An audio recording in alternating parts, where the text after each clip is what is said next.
Na master. Ina maana kwamba kama huviamini hivyo vitabu, humwamini Yesu, humwamini Mtume Muhammad, ina maana kwamba na Mungu pia humwamini uwepo wake. Nimesema hivi, mimi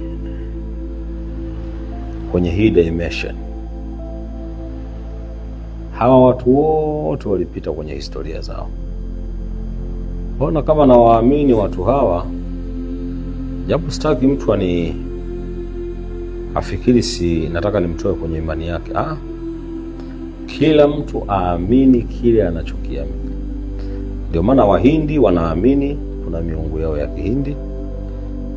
Wa Afrika ambao sisi tuko sasa tumeshaaminishwa vitu vingine. Wazungu nao wanaamini, ndio maana walituletea mitume na manabii wao.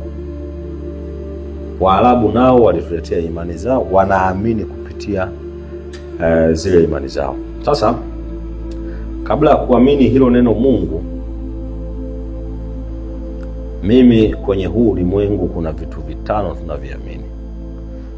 Na usiniambie kwenye hivyo vitu vitano kipi nikiamini, kipi nisikiamini, kwa sababu vyote vimetengeneza element.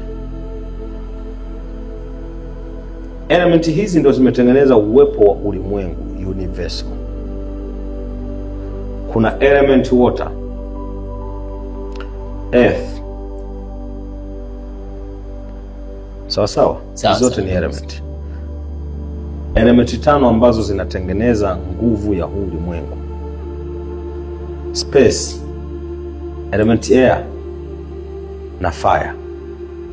Element water inakuaminisha, usiseme sasa vyote alitengeneza nani? Hapa ndio ambapo watu wanauliza, aliyetengeneza nani? Yes. Basi kama aliyetengeneza, usinywe maji tuone kama utaishi.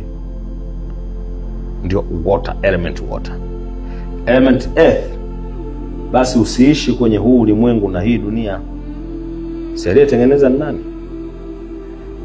Air, ambao unaita nini? Pepo. Upepo ni nini? Element. Ni element. Upepo, hewa, si ndio? Ishi basi bila upepo, uishi bila hewa. Tunakwenda kwenye element space, ambao unaita nini?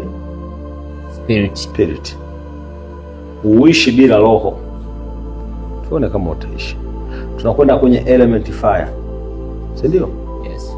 Ambao huku baadaye mnakuja mnaambiwa utakuja chomwa moto sana. Hizi element water, element earth, element space, element air, element fire.